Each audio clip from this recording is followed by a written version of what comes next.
Para el día de hoy les traigo esta presentación titulada Entre la incertidumbre y la discapacidad, el tiempo como factor determinante en la toma de decisiones en neurología. Inicialmente presento el caso de una paciente mujer de 34 años de edad, natural y procedente de Bogotá, quien se nos fue solicitada la valoración para un pronóstico neurológico. La paciente había estado inicialmente hospitalizada por una artrogriposis congénita con pie-cabo bilateral. Ella había requerido múltiples procedimientos ortopédicos a lo largo de su vida y en esta ocasión fue citada por parte de los tratantes para la realización de un nuevo procedimiento ortopédico. Sin embargo, la paciente, a pesar de ser sometida a este procedimiento, ella era previamente funcional e independiente. Usaba muletas para poder deambular. La paciente, posteriormente al procedimiento quirúrgico, presenta un paro cardiorrespiratorio de 17 minutos de duración, requiriendo maniobras de reanimación avanzada. La paciente tuvo múltiples complicaciones después de este evento, de este paro cardiorrespiratorio, eh, múltiples complicaciones de tipo infecciosa. Digamos que la paciente, su estado general, su estado sistémico se deterioró mucho a expensas de ello. Y ella, de igual manera, requirió la realización de traqueostomía y de gastrostomía. El pronóstico, cuando fuimos a valorar la paciente para determinar el pronóstico neurológico, notamos que tenía pérdida de algunos reflejos del tallo cerebral. La resonancia magnética del cerebro no evidencia lesiones que sugirieran encefalopatía hipóxico-isquémica ni otro tipo de lesiones. Sin embargo, esta imagen se realizó 2 meses posterior al evento, por lo que estos hallazgos habitualmente aparecen de forma temprana. Y en el electroencefalograma reportaban cambios consistentes con una encefalopatía severa, pero si no, no evidenciaba elementos que sugirieran actividad de sueño. Se le hicieron unos potenciales evocados somatosensoriales que evidenciaban la presencia de N20. Y la paciente lleva más de 5 días sin sedantes y persistía con alteración del estado de conciencia. ¿Qué teníamos hasta este momento?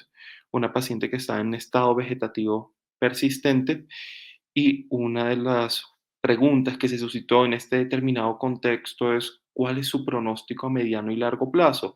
Cuando hablamos de pronóstico nos referíamos no solo a su pronóstico neurológico, sino también a su pronóstico funcional, su pronóstico vital. Por lo tanto, se solicitó una valoración en conjunto con todas las especialidades tratantes, liderado por parte del Servicio de Humanismo y Bioética, y se realizó un marco de toma de decisiones compartidas donde se involucró a la familia de la paciente para establecer alguna posible voluntad anticipada y valorar los deseos y preferencias de ella. Y lo que se determinó inicialmente era establecer un balance y, de igual manera, sobre las potenciales conductas que se podrían tomar en este momento, guiadas bajo el principio de proporcionalidad. Sin embargo, todavía persistía la incertidumbre respecto a su pronóstico neurológico y funcional. La pregunta que traigo para el día de hoy relacionada con este caso es: ¿cómo influye la variable del tiempo en la toma de decisiones en pacientes con enfermedades neurológicas y cómo percibimos la variable tiempo en el escenario clínico?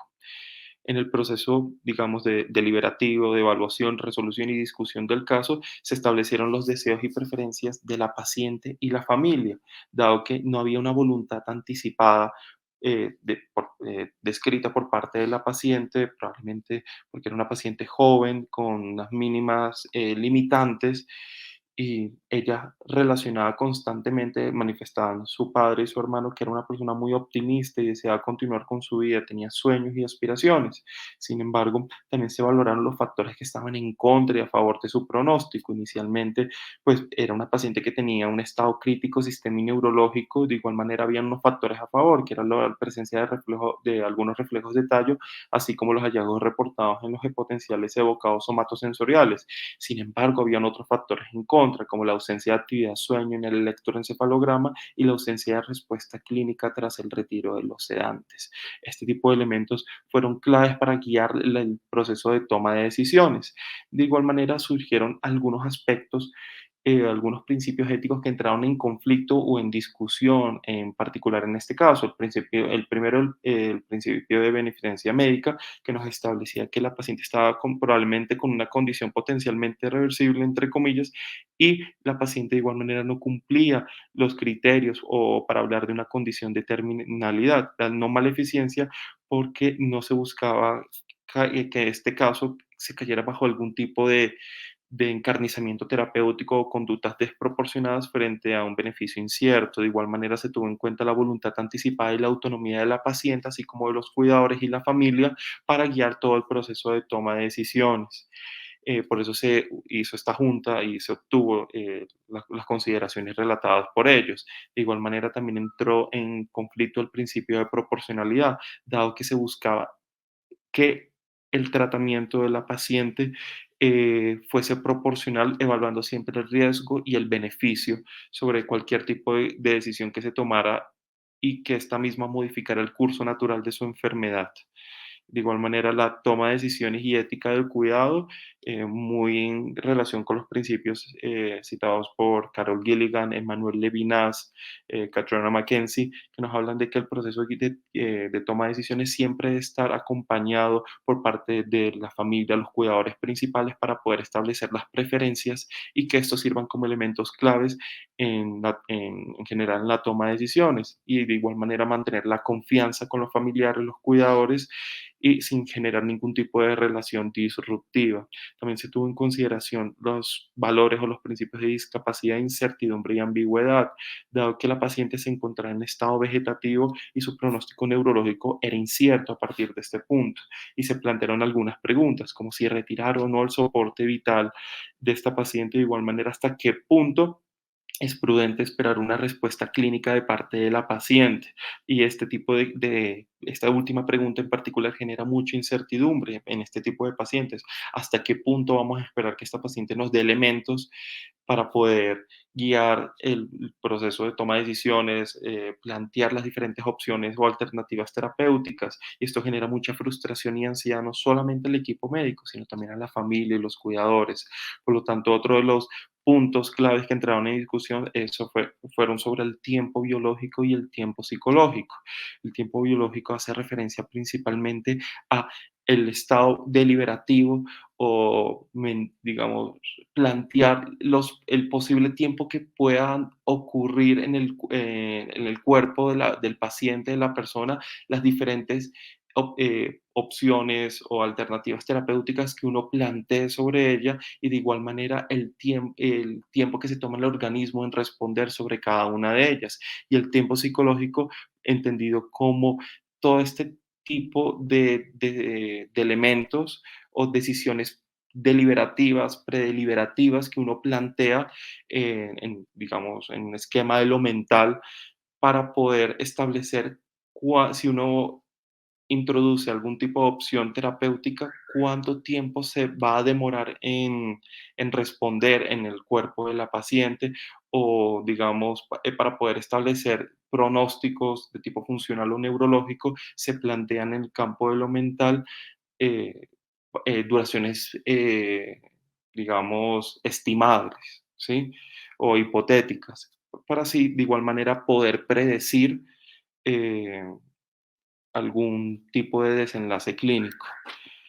Em, en este caso en particular, ¿qué se definió? Inicialmente se estableció un techo terapéutico teniendo en consideración lo que se había planteado hasta ese momento.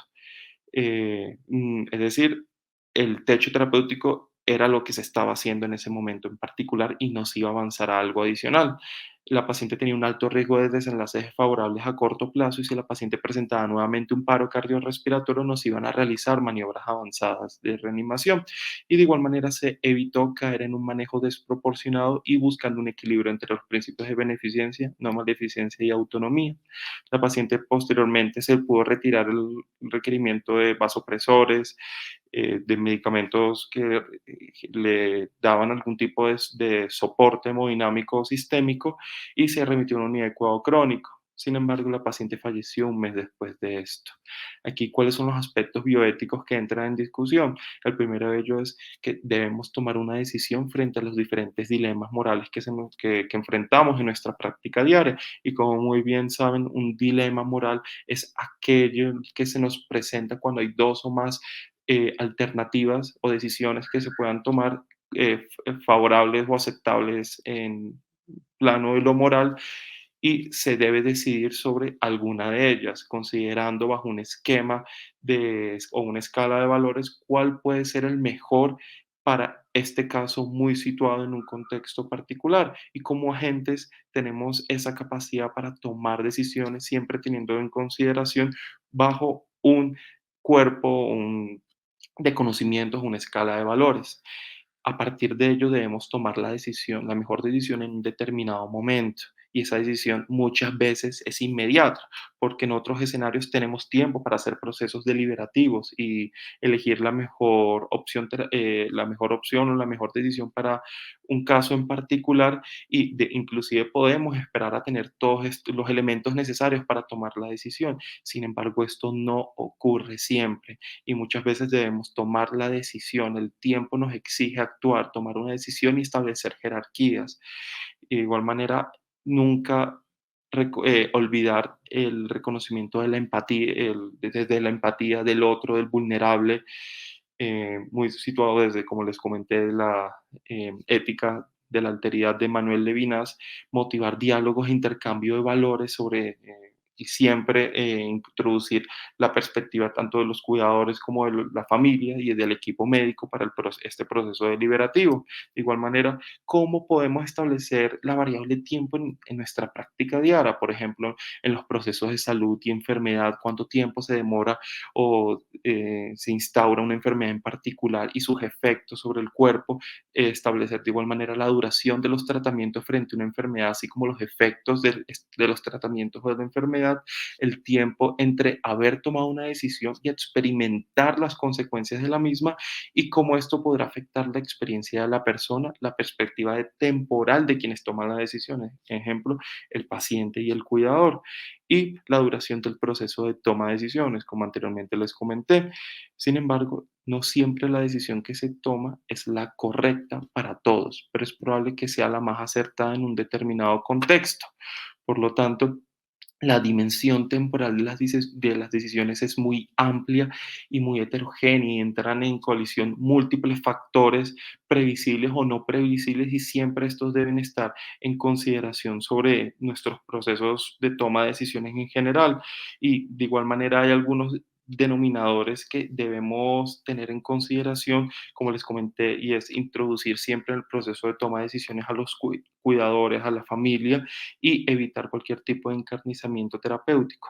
Hacer representaciones mentales sobre tiempos a pesar de los posibles sesgos que lleven esas representaciones mentales. Siempre se deben hacer este tipo de ejercicios para poder predecir en alguna medida cuáles van a ser los posibles desenlaces y basado en ello tomar la mejor decisión en un determinado contexto. Y cuando hay mucha incertidumbre en este tipo de casos, es recomendable darle tiempo al cuerpo. Es decir, esperar que el cuerpo nos dé los elementos necesarios, al menos, para poder tomar la decisión más adecuada u oportuna. Muchas gracias.